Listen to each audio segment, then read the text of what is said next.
Making this just like the end of a pritchel.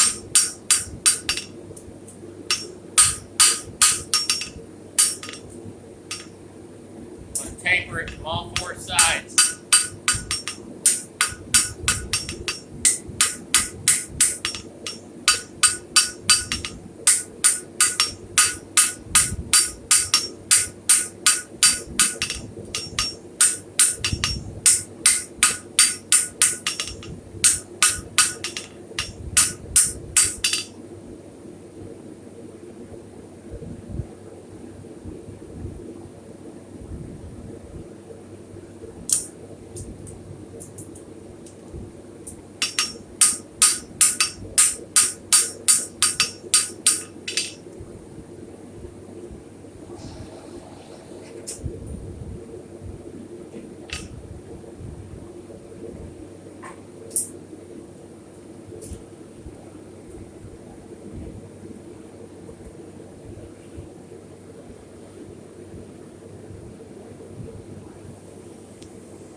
This next step I'm going to do, it's a lot easier if you have somebody to strike for you.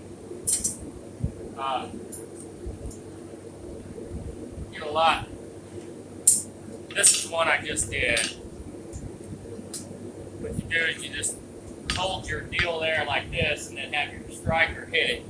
It gets you a lot more crisp. Well, I don't have one, so I'll do it. I'll make sure that's set down that way.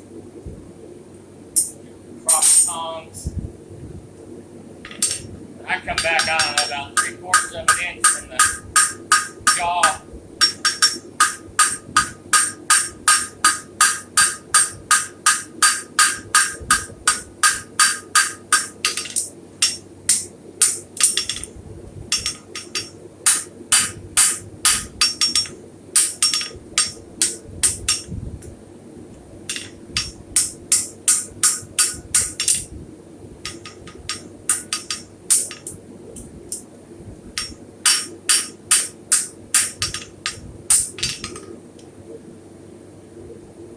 I'll go back in it again. I mean, obviously they're still functional, but right here, you got to be careful when this jaw comes in, or this boss comes into the jaw. You want that to come in. You don't want a straight line here and then your boss comes in. I mean, they work perfectly fine, they just don't look as good. So that's why when I set mine over, I don't overhang it that much, and I get a little bit of a lip right here that I end up having to rasp out, and I'd rather have that than this straight line right here. And I can always go back and kick this just a little bit more before I rivet them together. I drew those out on the press. It was 3 heats to draw that out. I didn't think you all wanted to see that, so.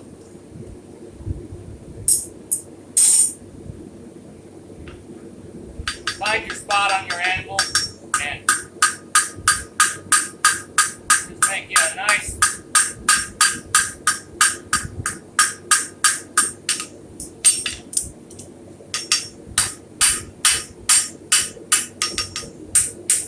go back and work it round.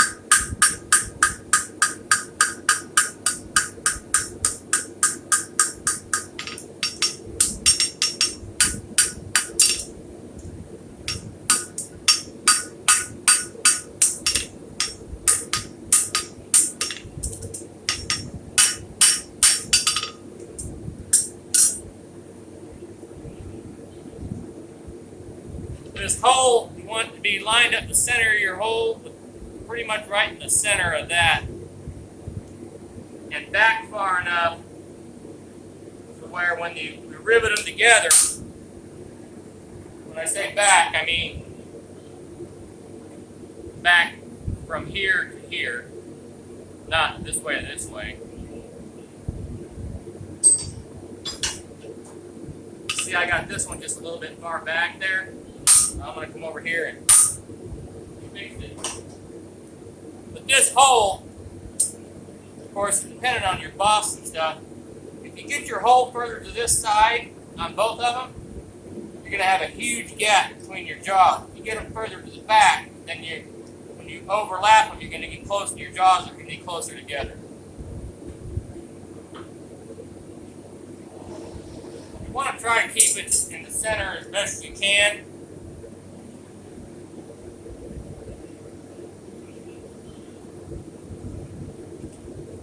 That's the thing I like about handmade stuff, is none of them look the exact same. Some of the rings are a little bit longer.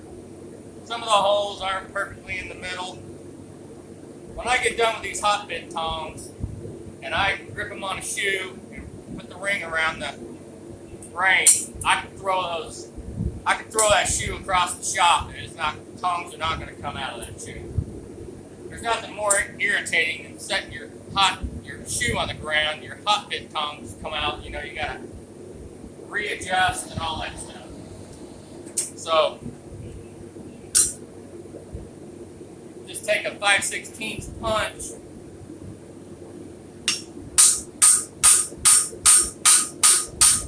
and drive it until the bottom's out, then cool it off. Come over here and flatten it, you'll see a shiny spot right there. Set that right on top of there. Should be able to drive it little deal right out of there.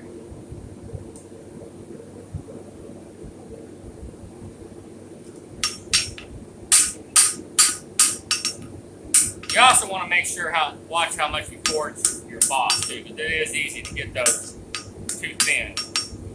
On hot bit tongs, it's not quite as important because there's not a whole lot of stress on them. You're not over here cranking on them and all that kind of stuff. So now, and I can adjust these. I'll draw these rings out now, and I can adjust the kick on these, as you can see there. Once I bring my jaws in just a little bit, I'm pretty good right there. I'll have to rasp that off just a little bit, like I was saying. But that's how I start the hot bits. And you can see the difference in the two. This goes in the hole, and this goes on the inside web. I'm going to force that down a little, then I take a round file and round that off. And not all hot bits are for the same shoe. I've got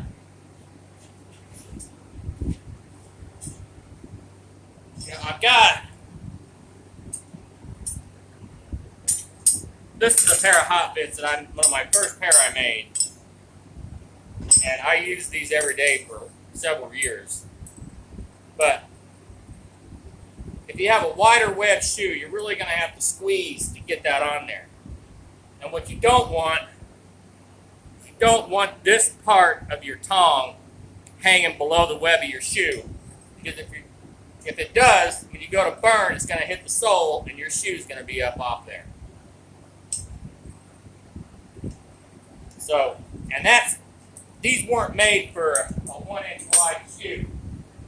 Now I can grab